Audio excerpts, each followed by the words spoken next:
So here we have a pig's heart.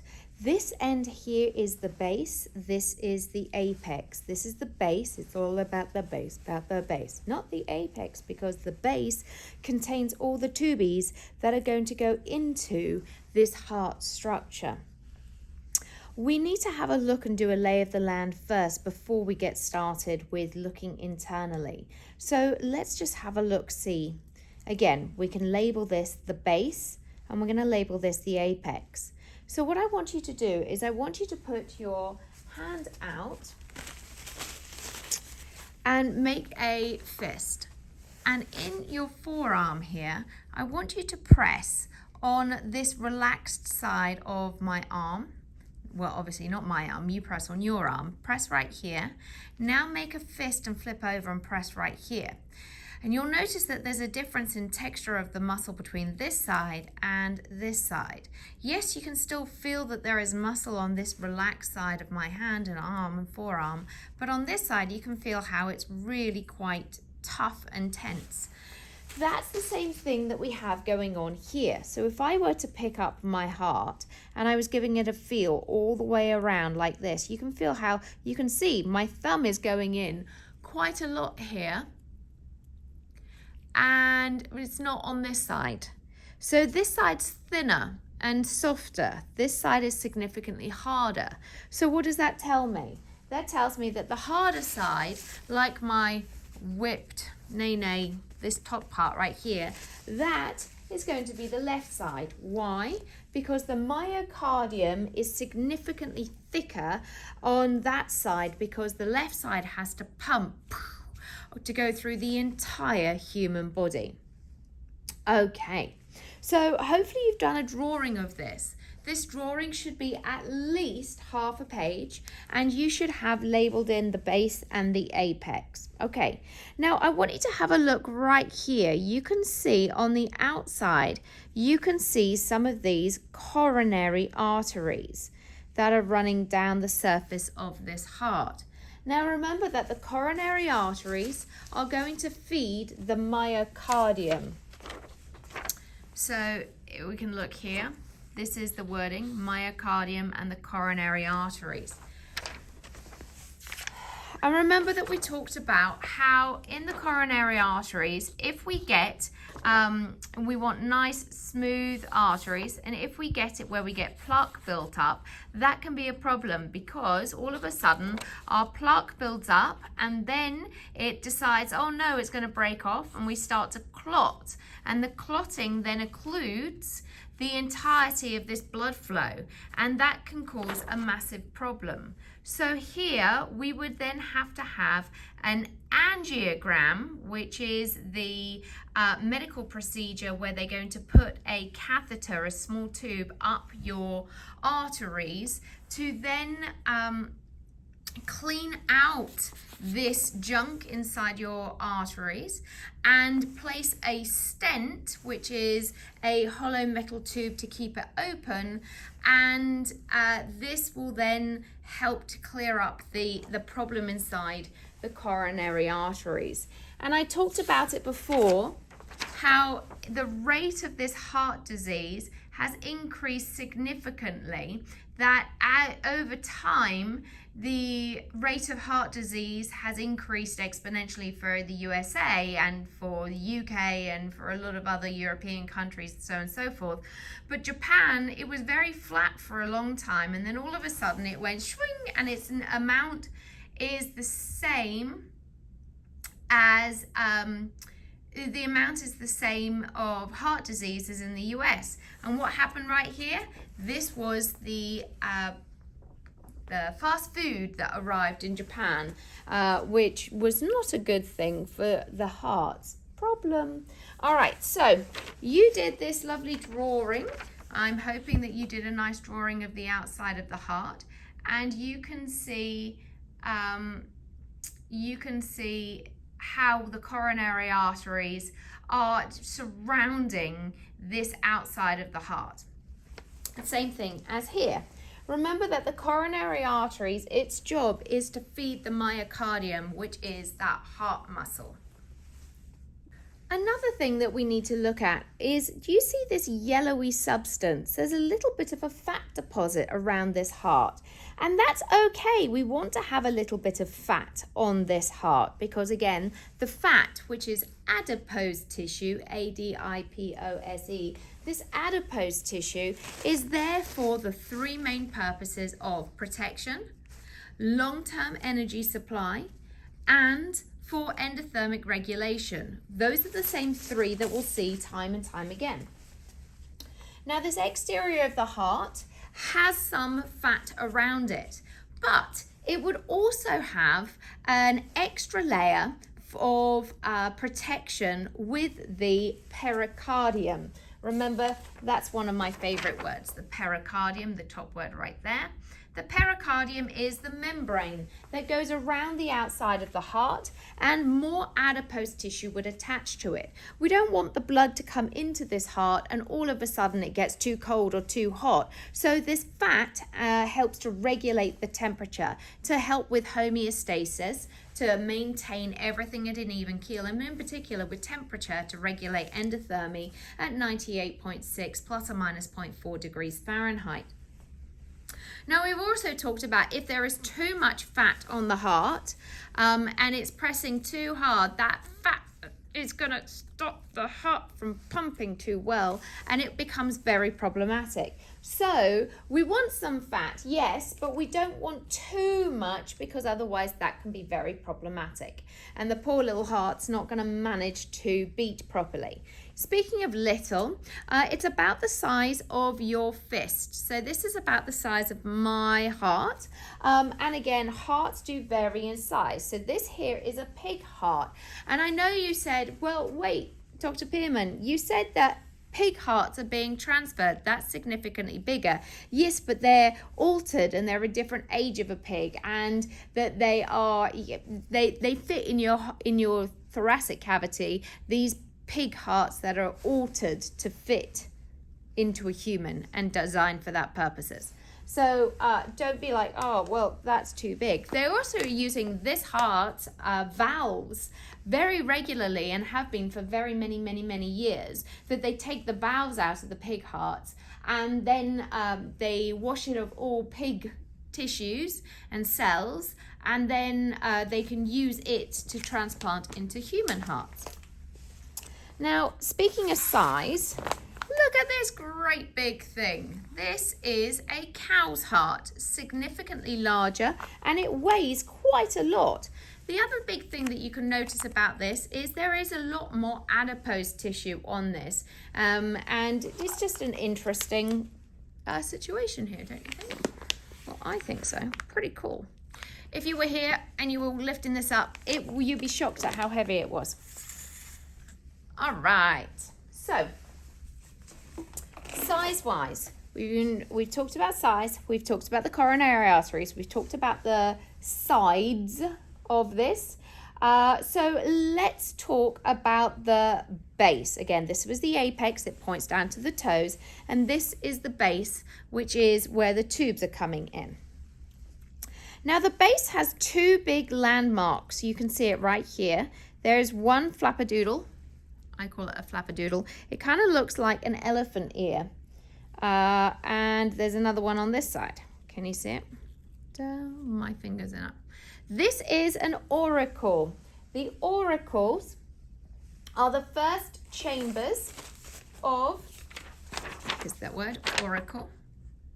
It is the first chamber of the heart. They're the top chambers being the atria, right? So there are 4 chambers in a heart. The top 2 are the atria, the bottom 2 are the ventricles. The top atria are going to actually start in these auricles, which are the flaps on the outside, and they are going to contain the blood flow that goes in, and then you'll see it'll go down into the ventricles afterwards. Now, another structure that I want you to take a look at is this one right here. Can you see how thick and strong this is? If you see the thickness of the wall here, this is the aorta. This is an enormously thick structure. and I can tell that this is the aorta by how thick and strong it is. Why is it so thick and strong? Well, it is because it has to withstand the great big whoosh from the left side of the heart to push the blood around the body. Now, there are other tubies you can see that are going into and out of. So I'm being careful not to get my fingers stuck in these. But you can see there are different holes that are going into and coming out of this heart. And we'll have a look further at these structures when we cut it open. It's pretty awesome though. So blood is going to be fed into the heart in two different locations because I'm just going to move this so we can see. Here we go. So blood is fed into the heart from two different locations. One from the body, and that's going to be deoxygenated. It's not actually deoxygenated. There's not like it's no oxygen. There's some oxygen, but it's much less. And high carbon dioxide because the body has used it up through cellular respiration.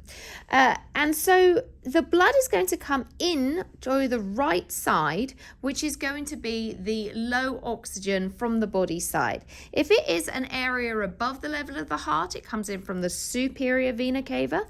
If it is below the level of the heart, it comes in through the inferior vena cava. And both are going to dump into the right atrium. So I'm just talking about blood going in right now. The second time it's going to have blood come in is from the pulmonary veins, which are located close by to the lungs. And so the lungs are going to drop the blood that is now highly oxygenated back into the atria, the left atrium. So we've got two top chambers, which are the atria, singular atrium. And then we have valves, and then we have the ventricles. Now, the blood is going to leave the heart either on the right side going to the lungs using the pulmonary artery. Remember, AA, arteries away.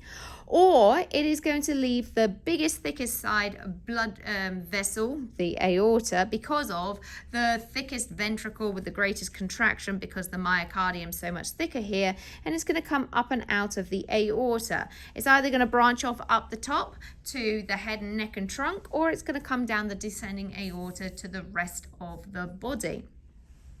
Okay, going back to my coronary arteries for just one more second. If I put two fingers in two different places, I'm going to put this one here and this one here. I use my thumb and my finger so you can differentiate. If I was an occlusion or a blockage, which one would actually cause more issues, the thumb or the finger? Obviously the finger. Why? Because the thumb is only blocking off a very small portion. This finger is going to block off everything below this. And so all of this heart muscle here would get hungry and starved and it would no longer work. So if you were having an issue with your heart, you would want to make sure that, one, your coronary arteries are nice and clear and healthy. But if they were to have a blockage, you would hope that it would be on a very tip of one of these coronary arteries rather than in a main branch, which blocks off a lot of blood flow, which is not so good. Okay. I do believe that this is the outside of the heart and all we need for now. So what we're going to do is we're going to open it up. Now, the best way to open up a heart is to cut from auricle, this flappy part, to auricle, this flappy part, through the apex. So this is kind of wibbly, so I'm going to kind of wedge it in the corner, maybe this corner. And I'm going to try and cut it from auricle to apex. Now with the heart,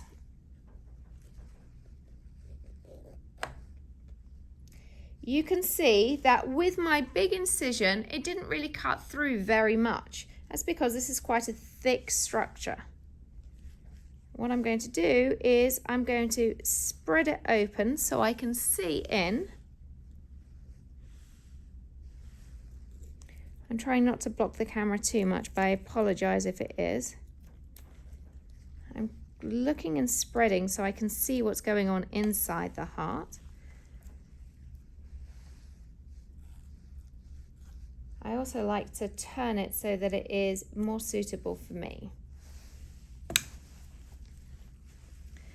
I want to see if you can see in here for a second. This is pretty awesome. I'm going to explain this in a second. Have a look right here.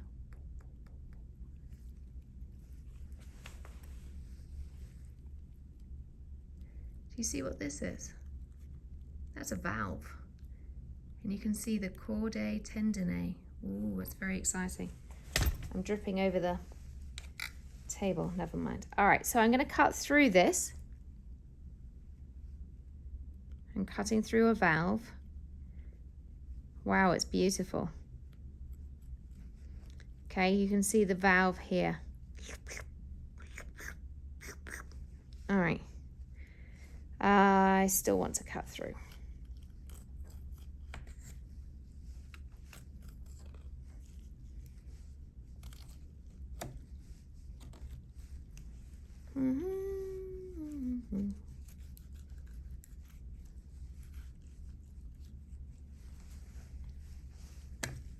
And look, you can see the other one on the other side. Right there. You can see I started cutting through it. I'll continue so you can see.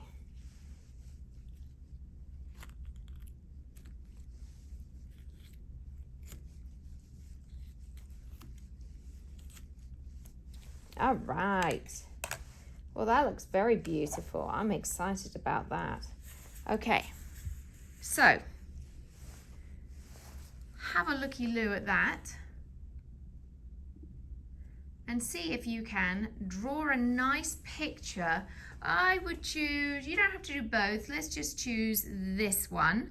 I don't mind, whichever one you would like. And make enough room so that we can label it. You can always pause here so that you can add in extra details, shading, but do not use anything other than pencil. No colored pencil, just draw it with plain pencil, plain paper, okay? Does it look like this one? Kind of, you can see that it does. Now, can we tell which is the left side and which is the right side? Well, yes, absolutely we can. This side here is much, much thicker, isn't it? This side here is thinner. So this side here is going to be the left. This is the right. Is that the case on this side? Well, this side is the left and this is the right. Because why? Because it flipped open. Right, right, left, left. What's this bit down the middle here? This is the septum. And the septum is going to divide the cavities in half. So the left and the right side. This bit is the part where if you had a hole in the heart, there would be a hole in the septum and it would allow the blood from both sides to mix. So thankfully, we don't have that here and we can just see this beautiful inside of the heart. Okay, so let's have a look and see. So this again is the septum. This is the left, this is the right. And I want you to notice these beautiful stringy bits right here. These are the chordae tendineae. So I have a little mat here that's really quite a useful thing. And number 7, the chordae tendineae. These are fibrous cords connecting the atrioventricular valves to the papillary muscles in the ventricles. They help to hold the valve closed during the force of the ventricular contractions. So these are the chordae tendineae, and they are going to open and close the valve to allow for the valve to close and open to let the blood flow into the ventricle and to keep it closed so it doesn't squirt out back up to the top when it's wanting to go back out through the arteries of the pulmonary arteries or the aorta, right? Now, the papillary muscle, okay, this is number 16, which is in the back here, which we can see quite clearly right here. Okay, this is, see how the chordae tendineae are attached to this. The papillary muscles, these are muscles on the inner wall of each ventricle that attach to the chordae tendineae and contract to tighten the chordae and hold the atrial ventricular valve shut when the ventricles contract. So the atrioventricular valves, these are going to be the mitral valve or the bicuspid valve and the tricuspid valve. Okay. What else did I want to show and point out? Oh, I wanted to tell you about the chordae tendineae. Did you know that people have written for years and years about, oh, you're pulling on my heartstrings, you're tugging on my strings of love, and very poetic, and Shakespeare wrote about it, and so on and so forth. You know, they're not strings, but they do look stringy, and it's amazing how many people have been saying, yes, there are lots of strings in your heart. Well, actually, they're not strings, they're chordae tendineae. And what's amazing is how they attach to these valves. So you can see here this valve would open and close based upon the pulling of these chordae tendineae, which is really pretty cool. All right. So this is the left, we said. So again, this is going to be blood flow that is coming into the left atrium. Remember, this was the auricle on the outside. And the pulmonary veins are going to dump into this left atrium. It is going to go through this mitral or bicuspid valve into the left ventricle. Now, do you see how this left ventricle is kind of wrinkly? Yes, can you see these little wrinkles in there? These are the trabeculae carneae. Isn't that cool? Trabeculae carneae. These are bands of muscle fibers protruding from the walls of the ventricle. Now, these are going to help to increase, because they're wrinkly, increase the grip on the slippery blood and to allow for the expansion so that the ventricle can actually fill up with enough space and capacity to take the blood from the atrium to then give it a good squeeze to squirt it on up and through. Okay, so blood's come in through the left, from the pulmonary veins into the left atrium, through the bicuspid or mitral valve, one and the same. The chordae tendineae are opening and closing. It goes into the left ventricle, and then it is going to come up and out. And you can see the passage right here. And do you notice there is another little valve? Oh, it's very beautiful. Can you see it right here? Boop, boop. This valve right here is... You see it right here, this valve right here. This is the semilunar aortic valve. And it's not often you see it, so I'm very excited by that. And you can see how then it comes up and out, how thick of a structure this is. It comes up and out this aorta. So again, it's going to be on the left side, moving in and out. So let's have one more look at a diagram here.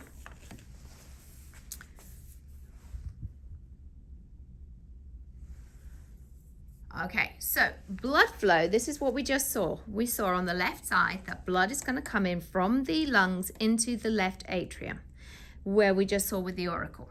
And then it is going to go through the bicuspid or mitral valve, which we saw, and it is going to come down through the left ventricle. It is going to come up and out. There's that semilunar aortic valve, through the ascending aorta to the aortic arch, and then it would branch off to these subclavians and subbrachials and carotids and all of that. And then it is going to come back down through the descending aorta, and it's going to go to, let's say, your kidneys. If it goes to your kidneys, it will then shoot off to the renal arteries, going into the kidneys, do its thing in the kidneys, come back through the renal vein. Now, because the renal vein and the kidneys are below the level of the heart, it's going to come in through the inferior vena cava. Again, because it is coming from the body, it is going to be low in oxygen but high in carbon dioxide, and it is going to come in through the inferior vena cava. However, if it was coming from my nose, it would come through the superior vena cava. Okay, and it's going to go into the right atrium. From the right atrium, it is then going to go through the tricuspid valve into the right ventricle, up and out through the semilunar pulmonary artery to the to the pulmonary trunk, to the pulmonary arteries, to go into the lungs, and then return. Pretty awesome. Let's see if we can find it on here. So this is the right side, okay? So here is the auricle, and you can see here how we've got blood flow that's going to come in from the top. So my top finger here, boop, boop, boop. This is going to be the superior vena cava. The inferior is kind of chopped off, but it would come in through here. And this is the right auricle. So this is going to be the right atrium. It is then going to come in through. Can you see how there's a valve right here? Can you see the valve? I hope so. It's little. And you can see these are the chordae tendineae on the right side. Again, this is the right side. Here is some of the valve and the chordae tendineae here. Okay, it's going to go into the right side, and you can see the trabeculae carneae, all of these wrinkly folds, the papillary muscles, and it is going to come up and out. So let's see, where does it come out? Boop. Can you see it's come out through the back? Oh. I'm getting my finger stuck. That's not so good. All right. More of that semilunar valve on the aorta. Can't really see the one for the pulmonary semilunar because it's kind of got mangled, but that's okay. This is the right side, right side. All right. So, again, left side, highly oxygenated from the lungs. Right side, low oxygenation from the body. Superior, inferior, and then atria, ventricles. Atria, ventricles. Notice it looks like this is an A and this is a V. Okay. My silly little things, I hope they work to help you, but if they don't, just ignore me. That's fine. I won't take offense. Have you ever wondered why these hearts don't look anything like this heart? The reason why it looks like this heart is actually two human hearts that are put together. Aww. And when they put two human hearts together, it makes that shape because it's loving. Oh, yes. Did you know you can actually die of a broken heart? If somebody is totally and utterly in love and then all of a sudden their love dies or abandons them or whatever, some people actually have heart attacks and heart problems because they find this so stressful, it actually puts them into coronary arrest and it stops their heart from functioning. And so you can actually die of a broken heart, but let's try not doing that. Okay. I'm going to put this mat here for a second so that you might have a look at it. Oh, let's see if I can manage.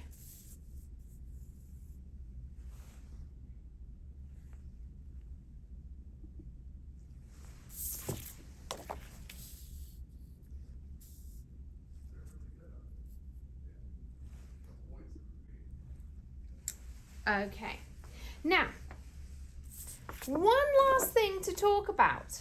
How is it that we are going to actually cause this heartbeat to happen? How is it that we're going to cause these contractions to happen?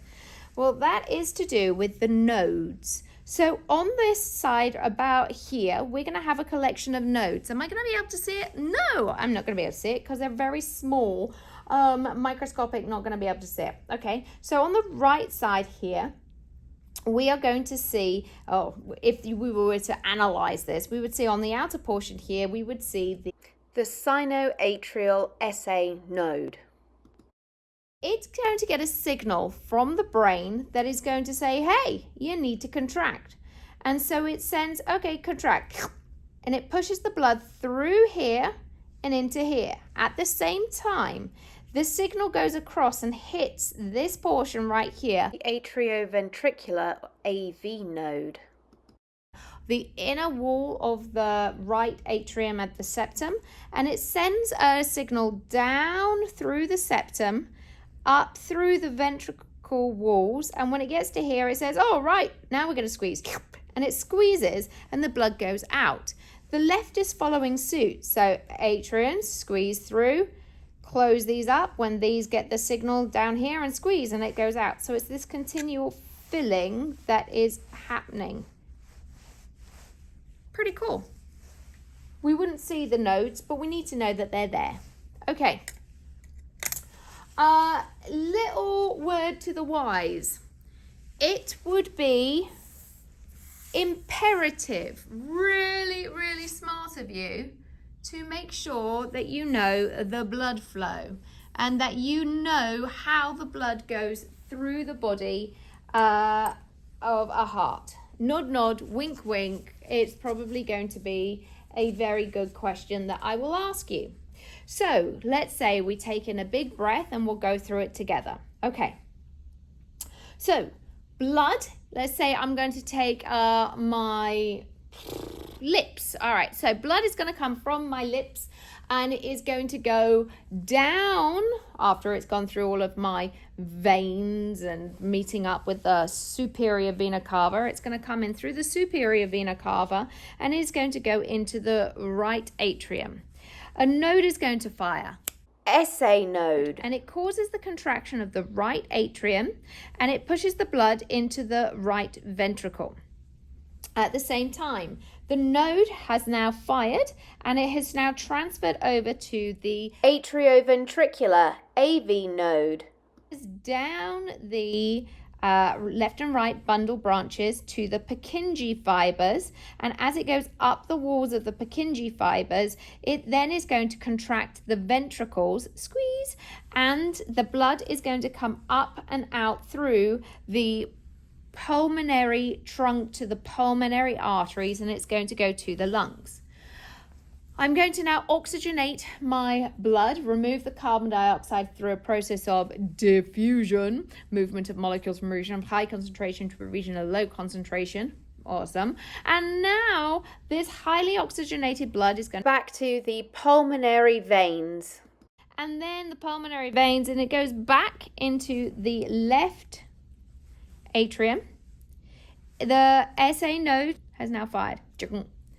And now it is causing this mitral or bicuspid valve to open, and the blood is going to get pushed down because it contracts the atrium. It goes into the left ventricle. In the left ventricle, again, the Purkinje fibers are now squeezing and firing off, and it squeezes that left ventricle, and the blood, this closes up firmly. The blood then goes up and out through the semilunar aortic valve and up and out through the ascending aorta to the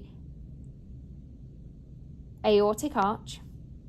And let's say it's going to go down to my toes, and it's going to go down the descending aorta to my toes, and it's going to return, because it's lower than my heart, to the inferior vena cava and pop into the right atrium and do it all over again.